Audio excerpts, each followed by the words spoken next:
اور آخری مطلب جو ہے 6 ماہی میں 40 دن مطلب جو ہے سخت ثابت ہوئے، اور آخری 3 دن جب جادو کا ختم ہونا والا تھا وہاں 3 دن مطلب جو ہے کافی سخت مطلب جو ہے آپ صلی اللہ علیہ وسلم کو محسوس ہونے لگے تھے۔ باقی کے باہر والے افراد کوئی بھی صحابہ کرام اور امہات مطلب جو ہے جان نہیں پائی تھی کہ آپ پر جادو ہوا ہے، بلکہ آپ صلی اللہ علیہ وسلم اپنی مطلب جو ہے جسمانی اعتبار سے کچھ تبدیلیاں وہ محسوس کرنے لگے تھے۔ ان میں پہلی تبدیلی جو وہ خود نبی کریم صلی اللہ علیہ وسلم محسوس کرنے لگے تھے وہ یہ ہے کہ آپ صلی اللہ علیہ وسلم کا جسم کھلنے لگ گیا تھا، آپ لاغر ہونے لگ گئے تھے، آپ کمزور ہونے لگ گئے تھے۔ دوسرا اثر اس جادو کے سلسلے میں یہ آیا کہ آپ کا خیال ہوتا ہے کہ آپ مطلب جو ہے ازواج کے پاس گئے ہیں، یہ خیال ان کا ہو جاتا تھا، مگر حقیقت یہ ہے کہ آپ ان کے پاس نہیں گئے ہوتے تھے، یعنی یہ ذہنی اعتبار سے بھلاوے کے شکار مطلب جو ہے واقع ہو رہے تھے۔ اور بعض اوقات آپ صلی اللہ علیہ وسلم کو نظریں مطلب جو ہے ایسا لگتا کہ یہ ہے مگر وہ حقیقتاً مطلب جو ہے وہ نہیں ہوتا تھا، ایسا مطلب جو ہے نظروں کا دھوکہ بھی واقع ہونے لگا تھا۔ اور ان اثرات کے نتیجے میں آپ صلی اللہ علیہ وسلم پریشانی مطلب جو ہے جسمانی اعتبار سے محسوس کرنے لگے تھے، مگر اس جادو کے نتیجے میں کوئی آپ کی تبلیغ حق کے کام میں کوئی رکاوٹ نہیں آئی، اور قرآن کی یاد کرنے والی کیفیت پر آپ پر کوئی اثر نہیں ہوا، اور جہاں آیات کریمہ کے ذریعے سے تلقین حق کی جا رہی ہے اور معاشرے کی اصلاح کرنے کے سلسلے میں آپ جہاں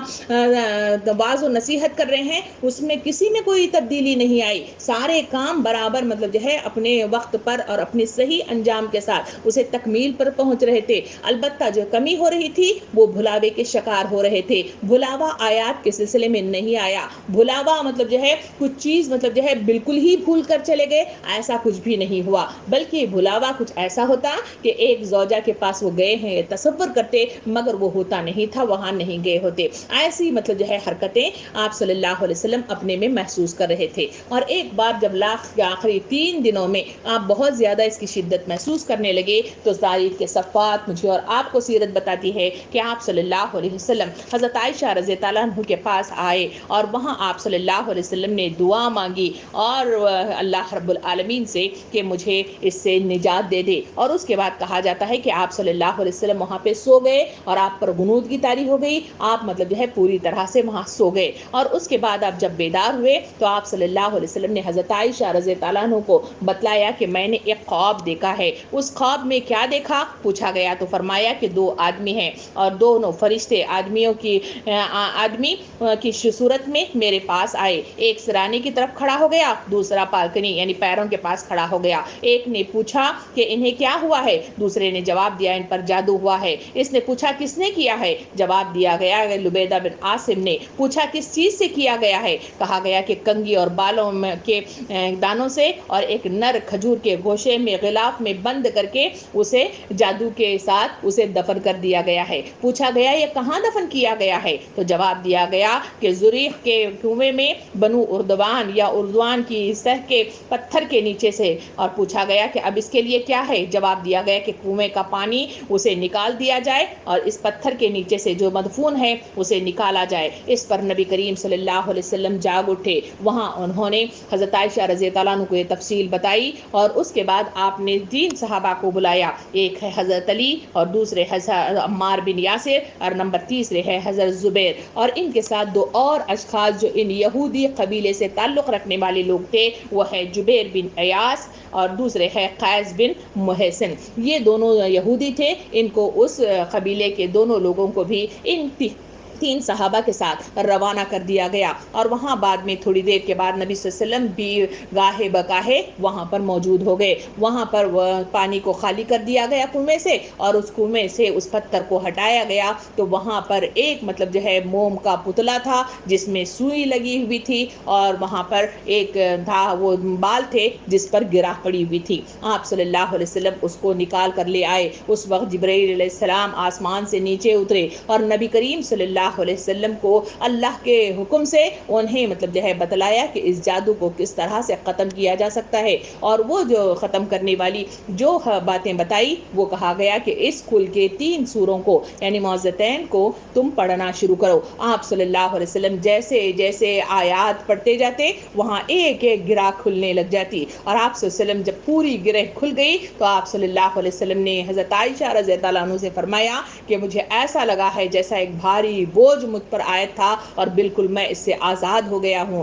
مجھے اپنا ہلکا پن محسوس ہونے لگا ہے اور ساری چیزیں صاف ہو گئی ہیں۔ تو یہ وہ جادو کی وہ مطلب جو ہے چیزیں تھے جو نبی کریم صلی اللہ علیہ وسلم کو جادوگری، یعنی جو حسد رکھنے والے لوگ ہیں، جو مختلف طریقے سے نفرت اور عداوت رکھنے والے لوگ ہیں، اس طرح کی حرکتیں کرتے ہوئے نظر آتے ہیں۔ اور نبی کریم صلی اللہ علیہ وسلم کو بھی یہ حرکت سے دوچار کیا گیا اور اسی کے نتیجے میں آپ صلی اللہ علیہ وسلم کچھ وقت کے لیے آپ بڑی مطلب جو ہے جسمانی کمزوری کو محسوس کرنے لگے تھے۔ سامعین کرام، ان تمام باتوں کو سامنے رکھ کر دیکھا جائے تو یہ آیات کریمہ سورہ فلق کی مجھے اور آپ کو کہتی ہے کہ اللہ سے پناہ مانگو ایسی گرہ میں پھونک لگانے والے اور والیوں کے نتیجے میں، کیونکہ کہا جاتا ہے کہ یہ جادوگر صرف مرد حضرات نہیں ہوتے بلکہ خواتین بھی ہوتی ہیں۔ یہ بھی روایات میں آتا ہے کہ وہ لبادہ بن عصیم کا جہاں تذکرہ آتا ہے، کہا جاتا ہے کہ یہ جادوگر نہیں تھا بلکہ اس سے بڑی جادوگرنیاں اس کی بہنیں تھیں، ان کے ذریعے سے اس نے یہ جادوگری کی تھی۔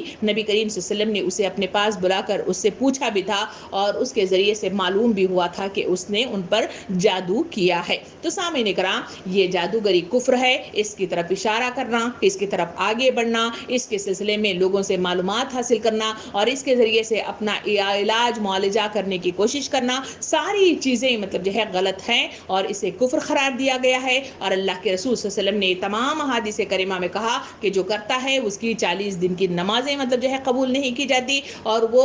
اس طرح ہے جیسے اس نے اللہ رب العالمین پر توکل سے لا تعلقی اختیار کر لی ہے یا نبی کریم صلی اللہ علیہ وسلم پر اتاری گئی شریعت پر انکار کر دیا ہے۔ تو یہ ہے وہ جادو کی حقیقت جس کی طرف یہاں پہ پناہ مانگنے کی تاکید کی گئی ہے۔ اسی سورہ میں آخری چیز یہاں پہ زیر بحث جو لائی گئی ہے وہ کہا گیا وَمِن شَرِّ حَاسِدٍ إِذَا حَسَدَ، یعنی کہا گیا کہ اس شر سے جو حاسد کے شر سے ہے جبکہ وہ حسد کرے۔ سامعین کرام، یہاں ایک دوسری بیماری انسانوں کو جو لاحق ہوتی ہے اس کی طرف اشارہ کیا گیا ہے جو انسانوں کے لیے مضر ہے، خود کے لیے تو مضر ہے ہی ہے مگر معاشرے میں بھی فساد فی الارض رونما ادا کرنے میں بڑا اہم کردار ادا کرتی ہے اور اس کے نتیجے میں لوگ ایک دوسرے سے دور ہو جاتے ہیں، اسی کے نتیجے میں محبتیں ختم ہو جاتی ہیں، اسی کے نتیجے میں انسان بغض اور انات کا شکار ہو جاتا ہے، جھگڑے رونما ہو جاتے ہیں۔ ویسی بیماری جسے حاسد اختیار کرتے ہیں اس کے سلسلے میں کہا گیا کہ یہ تمام چیزیں بھی حسد کرنے والے جو لوگ ہیں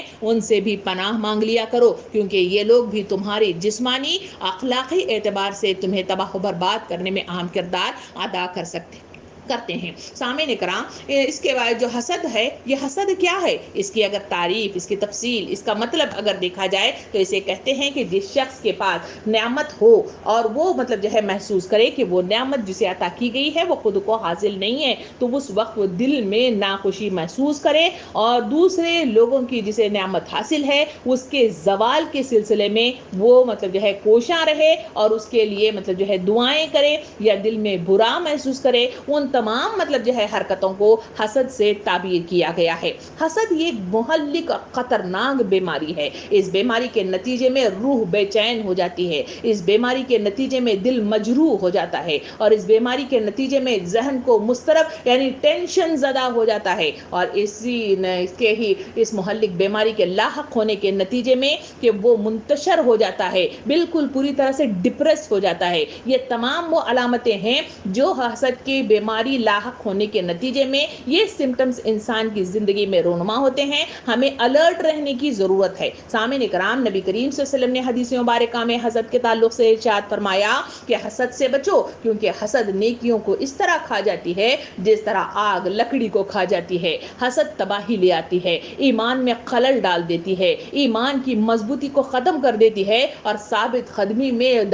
ڈگمگاہٹ پیدا کر دیتی ہے۔ اسی وجہ سے کہا گیا کہ یہی حسد انسان کو اگر دیکھا جائے تو شیطان کو جو مردود بنانے میں، اللہ کی نظروں سے دور مطلب جو ہے پھٹکار کے معجب بنانے میں یہی حسد کا ہی تو بڑا اہم کردار میرے اور آپ کے سامنے آتا ہے۔ یہی شیطان کو جب انسانوں کے آگے جھکنے کا حکم دیا گیا تھا اسے غرور اور تکبر حسد آیا کہ جو مٹی سے بنا ہوا ہے اور میں آگ سے بنا ہوا ہوں، میرے مقابلے میں اس کو اتنی اہمیت حاصل ہے، اس کو وہ برداشت نہ کر سکا، اسی کے نتیجے ہی میں وہ حسد کرتا رہا اور اور اسی کے نتیجے میں غلط کاریاں کرنے لگ گیا، جبکہ وہ اس سے پہلے نیک کردار تھا، اللہ کا پسندیدہ مطلب جو ہے مخلوق تھا، مگر اللہ سے پھٹکار مطلب جو ہے لینے میں اس بیماری نے بڑا اہم کردار ادا کیا ہے۔ سامعین کرام، جو شخص اس بیماری میں مبتلا ہو جاتا ہے وہ شخص بلا شبہ معاشرے میں بغض، عداوت اور نفرت اور اختلافات و فسادات اور رنجشیں اور دوریاں پیدا کرنے میں اہم کردار ادا کرتا ہے۔ حضور کریم صلی اللہ علیہ وسلم نے حدیث مبارکہ میں یوں ارشاد فرمایا، تمہاری طرف پچھلی قوموں کی برائیاں یعنی حسد اور بغض سرایت کر آئیں گی جو مونڈ ڈالیں گی۔ کہا گیا کہ میں یہ نہیں کہتا کہ یہ بالوں کو مونڈ ڈالیں گی بلکہ یہ دین کو مونڈ ڈالیں گی، یعنی جو حسد سے دو چار ہوتا ہے وہ دین کا خمقہا کر دیتا ہے، خاتمہ کر دیتا ہے، دوری مطلب بنا دیتا ہے۔ اسی وجہ سے حضرت امام غزالی رحمۃ اللہ علیہ مطلب جو ہے حسد کے متعلق اپنے کوٹیشن میں یوں بیان کرتے ہیں کہ حسد اس لیے بہت بڑا گناہ ہے کہ حسد کرنے والا گویا اللہ رب العالمین پر اعتراض کر رہا ہے کہ فلاں آدمی اس نعمت کے قابل نہیں ہے، اس کو یہ نعمت کیوں دی گئی ہے۔ اور مزید وہ آگے بات بڑھاتے ہوئے کہتے ہیں کہ حسد کے باعث حاسد کا دل اندھا ہو جاتا ہے، یہاں تک کہ اللہ تعالیٰ کے احکام کو وہ سمجھنے کی صلاحیت بالکل ختم کر دیتا ہے۔ یعنی یہ حسد وہ ہے جو انسان کو تباہی و بربادی کے دہانے پر لے آتا ہے۔ البتہ اسلام انسانوں کو اجازت دیتا ہے رشک کیا جائے۔ رشک اور حسد میں بالکل مطلب جو ہے متضاد یہ مطلب جو ہے دونوں کوالٹیز ہیں۔ حسد وہ ہے جو نعمتوں کے چھن جانے کے لیے دعائیں کرتا ہے، اس کے چھن جانے پر خوشیاں مناتا ہے اور اس کے لیے جتنی مطلب جو ہے ہو سکتا ہے مختلف غلط کار مطلب جو ہے حرکتیں اس میں سر انجام دی جاتی ہیں۔ جبکہ اس کے مقابلے میں رشک وہ چیز ہے کہ انسان سامنے والے کو دیکھتا ہے کہ وہ نعمت اسے میسر آئی ہے، مجھے وہ چیزیں میسر نہیں آئیں، مگر وہ اللہ سے دعا کرتا ہے کہ پروردگار جس کو یہ نعمت عطا کی گئی ہے اس میں برکت عطا فرما، اسے مزید اس میں اضافہ عطا فرما، اس میں استحکام عطا فرما، پروردگار میں اس سے محروم ہوں، مجھے بھی وہ چیز عطا فرما دے۔ یہ ہے وہ رشک جس کی کرنے کی مطلب جو ہے اجازت اسلام دیتا ہے، اور اس کے سلسلے میں مجھے اور آپ کو تاکید کی گئی ہے رشک کیا جا سکتا ہے، مگر حسد کو منع کیا گیا ہے۔ اور حسد ہی کے تعلق سے اس سورہ فلق میں مجھے اور آپ کو پناہ مانگنے یعنی ایسے حاسدوں سے پناہ مانگنے کی تاکید کی گئی ہے۔ سامعین کرام، یہ تھا سورہ فلق۔ اب مزید آگے بڑھ کر دیکھا جائے تو اس میں ہم دیکھتے ہیں کہ سورۃ الناس بھی مطلب جو ہے اسی سے ملتی جلتی سورت ہے جس میں مزید کچھ چیزوں کی پناہ مانگی گئی ہے۔ آئیے اس کا مطالعہ ہم شروع کریں، جہاں نبی کریم صلی اللہ رب العالمین نے بسم اللہ الرحمن الرحیم کے ساتھ اس کی شروعات کی۔ شروع اللہ کے نام کے ساتھ جو بے انتہا مہربان اور رحم فرمانے والا ہے۔ ایسا رب العالمین جو انسانوں پر رحم کرتا ہے، ماؤں سے 70 ماؤں سے زیادہ محبت کرتا ہے، اس لیے آنکھوں کو کھولنے کے لیے تجربات لے آتا ہے، آنکھوں کو کھولنے کے لیے ضمیر کو بیدار کرتا ہے، آنکھوں کو صحیح ہدایت دینے کے لیے مختلف تجربات سے اسے آگاہی دیتا ہے۔ ان کو اگر وہ بگڑ جا رہے ہیں، سرکش اختیار کر رہے ہیں، تو اللہ رب العالمین کچھ ڈھیل دے کر انہیں پکڑ کر کھینچ لیتا ہے، مختلف تکالیف اور پریشانیوں تمہیں مبتلا کر دیتا ہے۔ اسی کے نتیجے میں انسان کا دل نرم ہو جاتا ہے تو اسے ہدایت مطلب جو ہے کی طرف آنے کی دعوت دیتا ہے کہ لوگوں آؤ اور اللہ کی پناہ اختیار کرو، کیونکہ اللہ ہی ہے جس نے تمہیں اس دنیا میں اتارا ہے اور یہی ہے جو تمہیں کھینچ کر اپنے پاس لے آئے گا، اور تمہاری ساری کی ساری جو جانچ پڑتال کرنی ہے وہ اللہ ہی کرے گا۔ کوئی اور شے اور کوئی مطلب جو ہے کوئی اور ہستی اس کے لیے قابل مطلب جو ہے حق نہیں رکھتی۔ اسی وجہ اس کے ساتھ اللہ کے رسول اللہ رب العالمین نے سورہ کی ابتدا یوں کی کہ قل اعوذ برب الناس، کہو میں پناہ مانگتا ہوں۔ یعنی یہاں پر بھی پناہ کی وہی بات آئی جو ہم نے سورہ فلق میں بڑی تفصیل کے ساتھ دیکھی۔ پناہ اللہ رب العالمین کی لینی چاہیے، اسی کی طرف رجوع ہونی چاہیے، وہی ساری طاقت رکھتا ہے اور وہی انسانوں کو بچاتا ہے۔ یہ کبریائی میرے اور آپ کے ذہنوں میں اگر محو ہو جائے تو ہم دیکھتے ہیں کہ اللہ رب العالمین کے اس دنیا کے اندر انسانوں نے مطلب جو ہے وہ کارنامے انجام دیے جنہیں آگ پر لٹایا گیا تو کوئی بھی اثر نہیں ہوا، ان کو برچھے مار کر شہید کر دیا گیا تو ان پر کوئی اثر نہیں ہوا۔ وہ شہادت کے لیے خود میدان میں اترے اور جنگ کے میدان میں شہادت کے لیے اپنے آپ کو پیش کر دیا۔ واقعہ ہمارے سامنے آتا ہے کہ ایک شخص شخص مطلب جو ہے بدو مطلب جو ہے گزر رہا ہے، وہاں جنگ ہو رہی ہے. نبی صلی اللہ علیہ وسلم سے پوچھا کھجور کھاتے ہوئے کہ یہاں کیا ہو رہا ہے؟ نبی صلی اللہ علیہ وسلم نے ارشاد فرمایا یہاں پہ جنگ ہو رہی ہے. کہا گیا کہ کیوں مطلب جو ہے کی جا رہی ہے؟ کہا گیا کہ اللہ کے دین کے غلبے کے لیے اور جنت کے حصول کے لیے. کہا گیا کہ کیا میں بھی جنگ مطلب کروں اور اس کے نتیجے میں مجھے بھی جنت ملے گی؟ کہا بے شک. تو اس وقت اس نے اس کھجور کو جو اپنے ہاتھ میں تھا اسے گوارا نہیں کیا کہ میں اس کو کھاؤں، اس نے زمین پر پٹک دیا اور جنگ کے میدان میں تلوار لے کر کود پڑا. اللہ کے اس کلمے کو بلند کرنے کی خاطر شہید ہو گیا. نبی کریم صلی اللہ علیہ وسلم نے اس شخص کے سلسلے میں جب وہ شہادت پائی تو اپنے صحابہ کرام سے مخاطب ہو کے فرمایا جس شخص نے شہادت پائی ہے وہ جنت کی کیاریوں میں گھوم رہا ہے. سامعین اکرام، یہ ہے وہ اللہ کی پناہ، یہ ہے وہ اللہ پر توکل، یہ ہے وہ اللہ پر بھروسہ، یہ ہے وہ توحید کی طاقت جو انسانوں کے اندر پیدا ہوتی ہے تو اللہ رب العالمین انہیں بچا کر اس طرح سے انہیں منزل مقصود تک پہنچا دیتا ہے. یہ ہے وہ پناہ جس کی تاکید یہاں پہ کی گئی ہے. نیکسٹ آیت میں کہا گیا کہ پناہ اس کی مانگو. پہلی چیز کہی گئی جو انسانوں کا رب ہے، دوسری چیز کہی گئی الہ الناس، یعنی کہا گیا کہ انسانوں کا بادشاہ بھی ہے، اور من شر کہا گیا کہ اور انسانوں کے حقیقی معبود کی. یعنی یہ تین مطلب جو ہے کوالٹی الگ الگ ہمارے سامنے آئی. پہلا کہا گیا کہ انسانوں کا رب ہے، یعنی وہ رب جو حقیقی ہے، چاہے اسے مانا جائے چاہے اسے نہ مانا جائے، چاہے اس کے سلسلے میں صحیح توکل کیا جائے یا نہ کیا جائے، بہرحال یہ اللہ رب العالمین ہی ہے جو انسانوں کو اس دنیا میں بھیجتا ہے، ان کی سربراہی کرتا ہے، ان کی رہنمائی کرتا ہے، انہیں ہدایت عطا فرماتا ہے، انہیں زندگی کی آسائشیں مطلب جو ہے انہیں عطا فرماتا ہے. یہ سارا کچھ وہ آقا حقیقی ہے. نمبر دوسرا کہا گیا کہ انسانوں کا بادشاہ ہے، یعنی وہ بادشاہ ہے جو ساری کے ساری مطلب جو ہے اس انسان کو جہاں اتارا ہے وہ ساری کی ساری مطلب جو ہے طاقت رکھتا ہے کہ جہاں انسان کو جس چیز کی ضرورت ہے وہ تمام آسائشیں اسے پہنچاتا ہے. ہم دیکھتے ہیں کہ آکسیجن جہاں سلنڈر لینے کے لیے پیسوں کی کتنی مطلب جو ہے مانگ ہوتی ہے اور جتنی مارا ماری ہوتی ہے، وہی آکسیجن اللہ رب العالمین انسانوں کی بقا کے لیے 24/7 مطلب جو ہے اسے اس دنیا کے اندر اتارتا رہتا ہے. رہ گئی ہوائیں، یہ ہواؤں ہی کا مطلب جو ہے اثر ہے جس کے نتیجے میں اور آپ سانس لے سکتے ہیں. اللہ رب العالمین انسانوں کی بقا کے لیے یہ بھی کام کرتا ہے. انسانوں کے کھانے پینے کے انتظام کے لیے زمین سے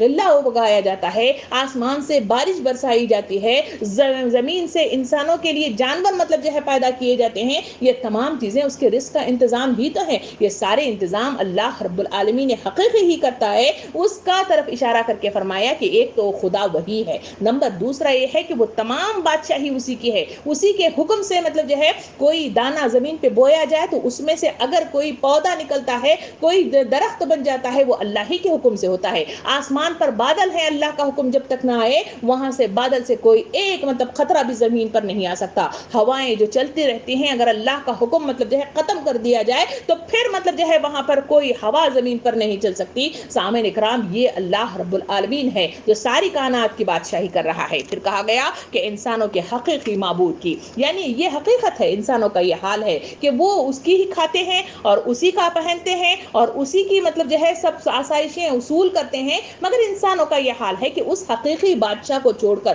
ان تمام معبودان کے آگے جو اپنے ہاتھوں سے بنے ہوئے ہیں، جو اپنے تصورات میں بٹھائے ہوئے ہیں، یا مختلف خوبصورت چیزوں کو انہوں نے معبود بنا لیا ہے، یا پھر نیک کردار لوگوں کو، بزرگوں کو انہوں نے ولی اللہ تصور کرتے ہوئے ان کے آگے وسیلہ مطلب جو ہے تلاش کرنے کی کوشش کے ساتھ سربت سجود ہوتے ہیں. اللہ تعالیٰ ارشاد فرماتا ہے کہ یہ تمام تمہارے حقیقی معبود نہیں ہے. تمہیں رزق دینے والا، آسائش دینے والا، زندگی دینے والا، موت دینے والا اور سارا کچھ دنیا کے اندر اگر کچھ دے سکتے ہیں کہ طاقت ہے تو وہ اللہ رب العالمین کی ذات ہے جو حقیقی ہے. تم اس حقیقت کو مانتے نہیں ہو. اس کی طرف زور سے مطلب جو ہے اس میں شدت پیدا کرتے ہوئے اس آیت میں کہا گیا کہ وہ جو ہے حقیقی بادشاہ ہے. اس کے سلسلے میں کہتے ہوئے آگے کی آیت میں اللہ رب العالمین ارشاد فرماتا ہے وَمِن شَرِّ الْوَسْوَاسِ الْخَنَّاسِ، یعنی اس وسوسے سے ڈالنے والے کے شر سے جو بار بار پلٹ کر آتا ہے. یعنی پناہ مانگو خدا سے جو حقیقی خدا ہے، جو انسانوں کا رب ہے، اور پھر مطلب جو ہے کہا گیا کہ انسانوں کی بادشاہی رکھنے والا خدا ہے. اس سے پناہ مانگو، اس مطلب جو ہے